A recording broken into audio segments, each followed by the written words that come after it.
Hai teman misteri, kembali lagi bersama channel Muncul Misteri. Teman misteri, kali ini Muncul Misteri akan membahas atau menceritakan kisah mistis supir mobil ambulan tua. Sebelum lanjut, seperti biasa selalu dukung channel Muncul Misteri dengan klik subscribe dan nyalakan loncengnya. Terima kasih. Naikkan volumenya dan simak videonya.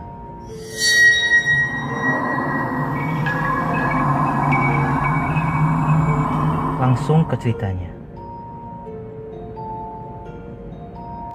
Cerita ini diambil dari akun Twitter @freestory. Saat itu sekali lagi aku melirikan kaca spion. Bapak itu masih ada, duduk diam paling belakang sambil menatap keluar. Senyum terus mengambang di wajahnya yang terlihat bersih, terpancar rona bahagia. Di sebelah bapak itu ada seorang ibu dan anak lelakinya. Si ibu terus-terusan menangis, sementara anaknya terus menenangkan ibunya. Drama hidup yang sudah sering aku saksikan ini belum juga membuat jadi terbiasa. Melihat dan mendengar orang yang sedang dalam kesedihan karena salah satu anggota keluarga terbaring kritis, tetap membuat hati dan perasaanku bergetar juga.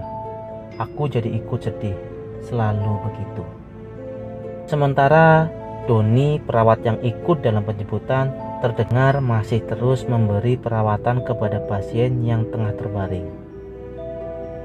Jalanan Jakarta tergolong sepi, tentu saja karena masih jam 2 pagi. Sebentar lagi sampai. Rumah sakit hanya tinggal beberapa ratus meter jaraknya. Ingin cepat-cepat sampai saja rasanya. Suara sirine terus memekak telinga, mengiringi ambulan yang sedang aku kemudikan melaju dengan kecepatan tinggi. Perempuan muda usia 20 tahun, parasnya cantik, rambut panjangnya tergerai sampai bahu. Dia duduk di depan, di sebelahku, sejak dari rumahnya tadi tempat aku menjemput. Dia sepertinya adalah adik dari laki-laki yang duduk di belakang. Sama seperti ibunya, air mata perempuan ini terus mengalir sepanjang perjalanan, walau sama sekali aku nggak mendengar suaranya. Akhirnya gerbang rumah sakit sudah kelihatan. Aku lalu mengurangi kecepatan. Ambulan aku sudah masuk gerbang. Ketika kami sudah benar-benar sampai, aku menghentikan kendaraan di depan pintu UGD. Lalu dengan sigap beberapa perawat membuka pintu belakang untuk mengeluarkan pasien. Aku terus memperhatikan semuanya. Tapi ada yang aneh. Kenapa aku nggak melihat bapak yang duduk paling belakang tadi? Bapak yang selalu memperhatikan keluar. Bapak yang ketika aku lihat selalu sedang tersenyum. Bapak itu nggak kelihatan. Kemana dia?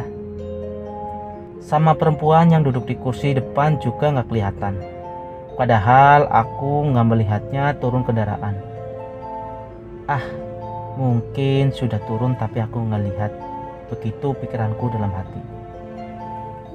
Gak berpikir lama, setelah pasien dan keluarganya sudah turun kendaraan, ketika sudah selesai semua, aku selalu membawa mobil ambulan ini ke tempat parkirnya di sebelah UGD. Di saat-saat seperti inilah waktunya buat aku untuk beristirahat setelah cukup lelah berkendara dengan kecepatan tinggi. Tugasku sudah selesai, hanya bisa berharap kalau pasien yang tadi aku antar bisa diselamatkan dan sembuh. Aku menunggu di satu ruangan yang biasanya dijadikan tempat untuk beristirahat pekerja rumah sakit, entah itu perawat, dokter, atau yang lainnya. Mereka juga sama seperti aku, butuh sekadar menghela nafas ketika baru saja selesai bertugas. Dan benar, sekitar 1 jam kemudian Doni masuk ke ruangan perawat yang tadi menjemput pasien denganku tadi. Pasien yang tadi meninggal, Doni bilang begitu ketika baru masuk. Innalillahi wa innalillahi roji'un. Sedih aku mendengarnya. Tadi saya ngobrol sama anak laki-lakinya. Sepeninggal almarhumah ayahnya, sekarang hanya tinggal dia dan ibunya aja, lanjut Doni. Tinggal berdua. Kan masih ada bapak dan adiknya yang ikut kita tadi, Don. Ucapku sedikit protes. Mas Anton ini gimana sih? Yang meninggal itu bapaknya. Sedangkan adiknya sudah meninggal juga 2 tahun yang lalu. Sakit katanya. Kan tadi ada bapak-bapak di belakang bareng kamu, Don. Bareng pemuda laki-laki, ibunya, dan adik perempuannya yang duduk di depan.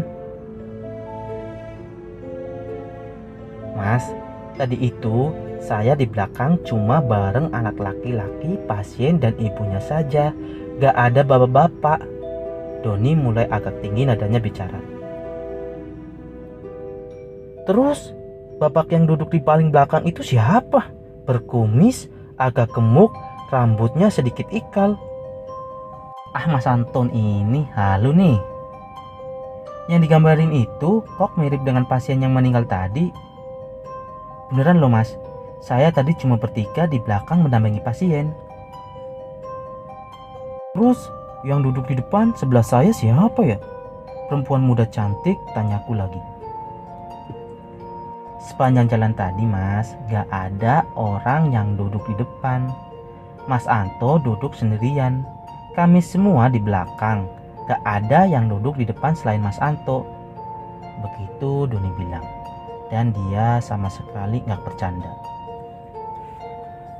Aku Anto, bekerja sebagai supir ambulan di salah satu rumah sakit besar di Jakarta. Profesi ini sudah aku geluti sejak tahun 2009 lalu.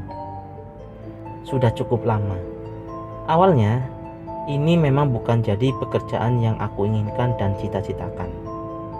Sama seperti kebanyakan orang, aku juga ingin bekerja kantoran. Tetapi nasib menggariskan demikian. Aku harus mengabdikan hidup sebagai supir ambulan.